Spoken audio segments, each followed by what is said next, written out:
네, 우리 큉투브 구독자 여러분들, 안녕하세요. 백현입니다. 네, 오늘도 어김없이 책 읽어주는 남자로 이렇게 돌아왔는데요. 좋은 글귀들을 여러분들이 잠들기 전에 제가 좋은 목소리로 들려드리도록 하겠습니다. 뭐 별 탈 없이 오늘도 행복한 날이었기를 바라면서 제가 오늘 책을 읽어드릴게요. 책 제목은요, 나는 나로 살기로 했다. 이렇게 표시를 오늘도 이렇게 해왔어요. 여러분들에게 읽어드리면 좋을 것 같은 글귀들을. 자, 소제목, 스스로 선택할 것. 인생은 탄생과 죽음 사이의 선택이라는 한 철학자의 말처럼 우리가 어떤 선택을 어떻게 하는가는 우리의 인생을 결정한다. 그런데 주위엔 선택을 유난히 어려워하는 사람들이 있다. 신중한 것과 결정하지 못하는 것은 전혀 다른 문제인데 그들은 왜 선택을 내리는 걸 어려워할까? 그건 완벽한 답을 얻으려는 강박일 수도 있으나 스스로의 판단을 믿는 자기 신뢰가 부족한 경우가 많다. 선택을 내리는 자신을 믿지 못하고 선택에 따르는 책임을 감당할 자신이 없으니 다른 사람이 답을 내려주기를 기대하거나 문제가 골물 때까지 선택을 유예하는 것이다. 그런데 이건 단순히 시간 낭비의 문제로 끝나지 않는다. 너세니얼 브랜든이 말하길 선택들은 정신 깊은 곳에 쌓이고 그렇게 쌓인 결과를 자존감이라 부른다고 했다. 삶에서 자신이 내리는 선택이 모여 자존감을 이룬다는 것이다. 왜 그럴까? 자신의 삶을 통제할 수 있다는 자기 신뢰는 절대 실패하지 않을 거라고 믿을 때가 아니라 스스로 최선의 결정을 내리고 죽이 되든 밥이 되든 그 결과까지 책임질 때 얻어진다. 그런데 스스로 선택을 내리지 못하면 자기 신뢰를 쌓을 경험은 빈약해지고 빈약한 자기 신뢰로는 책임질 자신이 생기기 어렵다. 선택과 책임, 자기 신뢰는 톱니바퀴처럼 맞물려 있기에 어느 하나 삐걱거리지 않고 굴러갈 때 우리는 주체적인 삶을 살 수 있다. 그리고 그 삶의 방식은 자존감으로 나타나는 것이다. 그러니 제갈공명이 옆방에 살지라도 우리의 결정권을 위임해서는 안 된다. 오직 과거라는 당신의 데이터베이스와 실수라는 오답 노트, 그리고 내면의 나침반을 믿고 나아가야 한다. 삶의 완벽한 답안지는 없으나 어떤 답을 내리든 스스로 책임질 수 있다면 당신의 모든 선택은 정당하다.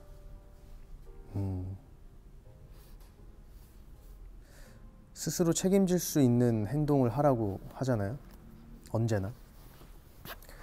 뭔가 자기의 역량보다 욕심이 앞서서 그걸 선택하면 늘 감당할 수 없을 때가 오는 것 같아요. 그래서 뭔가 여러분들께서도 여러분들의 역량에 맞게 어떤 길을 선택할 때도 내가 좋아하는 것과 잘할 수 있는 것, 그거 잘 구분하시면 좋을 것 같아요. 그리고 여기서도 아까 말했듯이 스스로 최선의 결정을 내리고 죽이 되든 밥이 되든 그 결과까지 책임질 때 얻어진다 라고 하잖아요. 끝까지 책임질 수 있어야 그 결과가 얻어지는 것 같더라고요. 제가 노래할 때도 그런 것 같아요. 그냥 사람들이 좋아하거나 그리고 들었을 때 와, 이거 진짜 난이도 높은 노래인데 이거 내가 부르면 진짜 멋있겠다. 근데 내가 준비가 안 되고 내가 그 정도의 실력이 안 되는데 그 노래를 선택해서 믿고 덤볐다가 낭패 보는 경우들이 진짜 많거든요. 그래서 일단 여기에서 나오는 말에 제일 중요한 건 자기 자신의 내면의 강함을 좀 더 키우라는 말인 것 같아요. 네. 그리고 두 번째, 힘이 들 땐 힘이 든다고 말할 것. 아, 이거 진짜 중요하죠. 나는 힘들다는 말을 잘 하지 않는 타입이다. 남에게 힘들다고 말하지 않을 뿐더러 스스로도 힘들다고 잘 생각하지 않는다. 말하고 나면 더 힘들 것 같아서 늘 괜찮다고 했다. 그런데 이렇게 힘이 들어도 힘들지 않은 척 감정을 묶어두면 자신에 대한 감각은 무뎌진다. 그 무뎌진 감각은 다른 감정들도 무디게 만들고 스스로가 한계점에 부딪히는 것도 모른 채 착취되는 자신을 방치하게 된다. 맞아요. 제가 예전에는 신인 때는 힘들어도 힘들다는 말을 안 했어요. 아무리 막 잠 한 2-3시간 자고 일하고 또 2-3시간 자고 일하고 막 그런 생활을 반복해도 힘들다는 말을 못 했던 것 같아요. 그냥 당연히 우리가 이 정도는 해야 성공할 수 있는 거니까. 근데 이제 연차가 조금씩 쌓이고 제가 이제 힘들다라는 말을 되게 입에 달고 살거든요. 그게 왜 그러냐면 제가 신인 때 힘들다는 말을 너무 안 하고 멤버들 너무 안 하니까 이게 내가 하는 일이 싫어질 것 같다는 생각이 드는 거예요. 힘들다라는 말을 안 하니까. 차라리 누군가에게 힘들다라고 하고 그거에 대한 괜찮아라는 위로를 받으면 조금 더 저는 그래 이렇게 괜찮아라고 말을 듣는 것만으로도 힘이 되는 상황인데 나는 아직 이 일을 더 할 수 있고 내가 힘들어도 계속 이 일을 하는 거 보니 내 이 일을 참 좋아하는구나 라고 깨달을 수가 있거든요.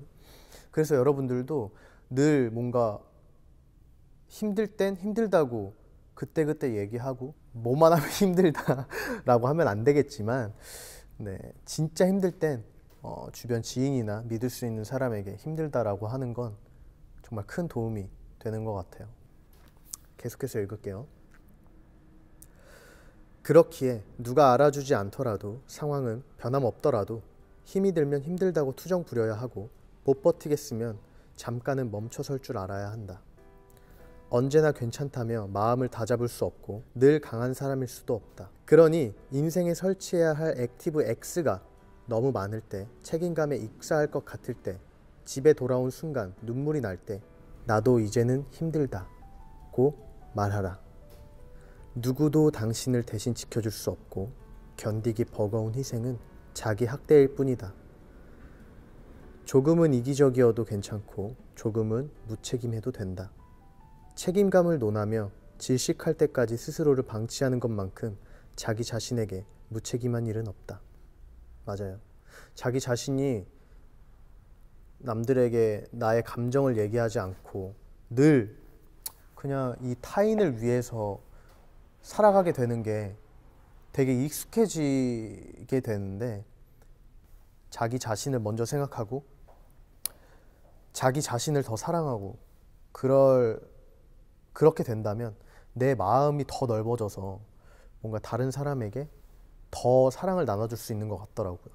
그래서 여러분들도 남들이 봤을 땐 너무 눈살 찌푸리지 않을 정도만 적당히 이기적인 것도 여러분들에게 참 도움이 될 것 같습니다.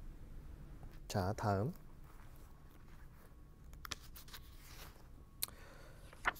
가볍게 살아갈 것.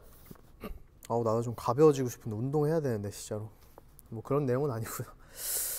내 첫 여행은 한 달 일정의 배낭여행이었는데 이거 저도 나중에 진짜 꼭 해보고 싶어요. 배낭여행. TMI. 혼자 하는 여행에 불안했던 나는 짐들을 잔뜩 챙겼다. 이건 저도 진짜 맞아요. 제가 여행 가는 거에 진짜 익숙하지 않아서 친구들이랑 어딜 놀러 가고 그러면 진짜 무슨 짐을 이만큼 싸서 가요. 혹시 모른다는 그것 때문에. 여행을 너무 안 가다 보니까 데이터가 없는 거예요. 그래서 심지어 막 속옷도 너무 많이 챙겨가서 그런 사람이에요. 책만 3권에 고데기도 2종류를 챙겼으니 짐을 쌀 때 미쳤던 게 틀림없다. 저도 항상 놀러 갈 때 드는 생각이. 2개의 가방을 낑낑 쥐고 다녔던 나는 여행이 일주일 남았을 땐 완전히 지쳐버렸다. 모든 상황이 지긋지긋했고 무거운 짐을 지고 다니는 나 자신에게 신물이 났다. 다음 여행지로 가기 위해 공항 의자에 앉아있던 나는 가방을 풀고 필요한 물건만 남긴 뒤 짐 절반은 쓰레기통에 버려버렸다. 그렇게 절반의 짐을 버리며 불편하지 않을까 하는 걱정도 들었지만 여행의 발걸음은 한결 가벼워졌다. 여행 중에 만났던 지인은 1년 반 넘게 여행 중이었는데 그가 가진 짐이라고는 배낭 하나가 전부였다. 그는 최소한의 짐만을 챙겼고 필요한 것이 있으면 그때그때 구입했다. 예를 들면 입고 있는 옷이 낡으면 현지 시장에서 구입하는 시기였는데 그 자체로 여행의 즐거움이라고 말했다. 우리는 삶이 불안하다며 너무 많은 짐을 챙기지만 사실 그렇게 많은 짐이 필요하진 않다. 필요할 때 충당할 수 있고 약간의 불편함을 감수하는 쪽이 이득일 수 있다. 삶이란 오랜 여정이다. 최대한 가볍게 살아가야 지치지 않는다. 그러니 삶을 조금 더 가볍게 하고 싶다면 불안한 마음에 버리지 못했던 것들을 다시 한번 마주하고 그것들을 덜어내는 용기를 갖자. 여행 내내 한 번도 꺼내지 않았던 짐과 아직 일어나지도 않은 일에 대한 걱정과 삶을 무겁게 만드는 불필요한 욕구와 잘못한 것 없는 부끄러움과 지치게만 하는 과잉된 관계, 이 모든 것에 대한 최후 통첩, 그 포기가 우리를 자유롭게 할 것이다. 자유롭게 살고 싶거든 없어도 살 수 있는 것을 멀리하라. 톨스토이. 오. 제가 이제 전자기기 이런 걸 되게 좋아하고 또 옷을 되게 좋아해요. 그래서 친구들이 항상 오거나 그러면 야 이거 옷 좀 줘, 이거 너무 예쁘다 하면서 막 신발이나 옷, 처음에는 진짜 주는 게 너무 아까웠어요. 왜냐면 이거 언제 한 번은 입을 것 같은데, 이거는 내가 한 번은 또 입을 것 같은데 라고 하면서 안 줬어요. 근데 옷이 점점 쌓이는 거예요. 집에 이제 걸지도 못할 정도로 쭉 둘러봤죠. 근데 1년에 한 번도 안 입는 옷들이 너무 많더라고요. 그러면서 내가 참 쪼잔한 사람이구나 라는 생각이 들었어요. 그래서 친구들을 다 불렀죠. 그래서 너네가 내가 주는 옷, 뭔가 내가 골라서 안 입는 것 같은 옷을 주는 건 뭔가 좀 아닌 것 같아서 너네가 마음에 드는 옷을 다 골라라 했더니 진짜로 다 고르는 거예요. 너무 깜짝 놀랐잖아요. 사실 저는 뭐 처음 주는 건데도 불구하고 너무 다 골라서 그때도 살짝 고민했어요. 이건 안 되라고 할까? 라고 하다가 생각하다가 그래, 이왕 주는 거 다 주자 해서 다 줬어요. 진짜 많이, 막 진짜 박스가 엄청 많이 나왔어요. 친구들이 너무 좋아하죠. 친구들이 좋아하는 모습을 보니까 그게 너무 아깝지가 않더라고요. 그러니까 이거랑은 좀 다른 의미일 수도 있겠지만 그 다음에 내 옷장을 봤을 때 없으니까, 몇 개 없으니까 더 잘 보이더라고요. 옷을 매치하기가 더 쉽고, 그리고 이렇게 하면 이렇게도 입을 수 있었던 거구나. 늘 내가 한번 이렇게 맞춰놨던 착장만 입게 되는데 뭔가 이렇게 더 할 수가 있겠구나 라는 생각도 더 빨리 하게 되고, 그리고 내가 진짜로 필요한 것들이 무엇인지 그때 느껴지더라고요. 뭐 너무 검은색 옷만 있어서 다른 색깔도 사보고 싶다거나, 그냥 그런 여러 가지의 생각 회로가 뚫리는 것 같더라고요. 그래서 여러분들도 너무 막 그런 친구도 있잖아요. 야, 한 입만 줘. 아니야, 싫어. 나 이거 다 먹을 거야.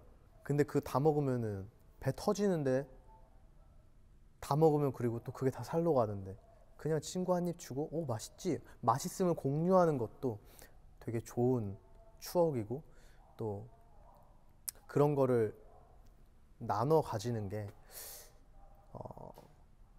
더 행복한 일이더라고요. 내 욕심을 조금 버리고 이 사람이 행복해하는 모습을 보고 내가 보람을 느끼는 거죠. 자, 다음, 미움받지 않기 위해 좋은 사람이 되지는 말 것. 정말 이거 아주 기가 막힌 것들만 담겨 있네요. 어렸을 때 뒤에서는 욕하면서 앞에서는 웃는 사람들을 가식적이라 여겼던 나는 뒤에서도 욕하고 앞에서도 욕했다. 괄호 열고 잘했다는 건 아니다. 괄호 닫고. 그 덕분에 나는 적이 많았다. 그런데 만날 일조차 없는 사람이라 해도 누군가 나를 싫어할 수 있다는 사실이 유쾌하진 않았다. 나는 좋은 사람이 되고 싶었다. 나에 대한 안 좋은 이야기를 한다는 말을 들어도 내가 더 이상 악의가 없으면 되는 줄 알았다. 그러나 내 생각과는 다르게 나는 좋은 사람이 아니라 하고 싶은 말 한마디 하지 못하는 사람이 되어버렸다. 그렇다면 나는 왜 좋은 사람이어야 하는가? 물론 나는 여전히 좋은 사람이고 싶다. 나 자신에게, 내 소중한 사람들에게, 내 도움이 필요한 사람들에게. 하지만 자기가 뭐라도 된 듯이 나를 함부로 평가하는 이에게 좋은 사람이 되려 애쓰는 건 자신에 대한 정당방위 기능마저 상실한 것뿐이다. 나는 대등한 존재일 뿐 약자가 아니며 누군가 나를 싫어한다 해도 그 사실이 나의 삶을 훼손하는 것이 아니다. 그러니 나는 더 이상 미움받지 않기 위해 좋은 사람이 되려 애쓰지 않을 것이다. 타인에게 상처 주지 않는 것은 중요한 미덕이지만 스스로를 지켜내는 건 스스로에 대한 책임이자 권리다. 이게 나를 한 번도 보지 않은 사람들이 그냥 욕할 때가 많잖아요. 사실 이게 연예인이라는 직업 특성상 이 말에 더 공감할 수 있는 것 같고, 그러니까 악플이라고 하는 건 아무것도 모르는, 이 사람에 대해서 아무것도 파악하지 못하고 이 사람을 좋아해서 고쳤으면 하는 것들을 말하는 게 악플이 아니라 그냥 아무 이유 없이 무차별적으로 공격하는 게 전 악플이라고 생각하고, 그리고 나에 대한 조언, 뭐 노래가 이번엔 어떻니, 뭐 춤은 어떻니 라고 했을 때의 조언 같은, 별로다라고 했을 때는 그 점을 고치는 거에 있어서 뭔가 더 도움이 되는 일이기도 하니까 그건 악플이라고 생각하지 않아요. 근데 정말 무차별적인 공격, 뭐 얼굴이 어떻니 저쩌니, 저는 그 사람들에게는 제가 잘 보이려고 내 얼굴, 난 못생겼어 라고 생각할 필요는 없는 것 같아요. 그래서 그냥 나 자신을 더 보여주고, 나를 사랑하는 사람들, 내 가족, 지인, 그리고 나를 사랑해주는 우리 팬 여러분들, 그리고 구독자 여러분들을 위해서 더 열심히 사는 게 더 바람직한 삶이 아닐까라는 생각을 했었고, 그걸 너무 어릴 적부터 깨달았기 때문에 뭔가 악플이 달리면 백현이의 마음이 어떨까라는 많은 걱정을 하는 우리 사랑하는 분들이 계시잖아요. 근데 저는 너무 괜찮다라고 말씀을 드리고 싶어요. 여러분들도 좋은 사람이 되고 싶은 거는 누구나 마찬가지인 것 같아요. 근데 그 와중에 자기 자신을 잃어버리면 안 돼요. 아무튼 여러분들도 자기 자신을 더 사랑하고, 자기가 진짜로 원하는 거, 그리고 자기가 할 수 있는 것에 대한, 자기의 선택에 대한 확실한 책임을 지려면 그만큼 정말 뒤를 돌아봤을 때 후회가 남지 않을 만큼 여러분들도 힘내서 달려주시고요. 그리고 저는 배낭여행보다는 그냥 여행을 갈 거고요. 아무튼 여러분들 오늘도 너무 하루 고생하셨고요. 저는 지금쯤이면 뭘 하고 있을까요? 여러분들의 상상에 맡기도록 하겠습니다. 우리 여러분들 검은 꿈 꾸시고요. 꿈 꾸지 말고 정말 푹 주무시라는 말이고요. 검은 꿈 꾸시고요. 내일 아침에 일어났을 때는 조금 더 맑고 행복한 하루가 되셨으면 좋겠습니다. 지금까지 백현이었습니다. 안녕.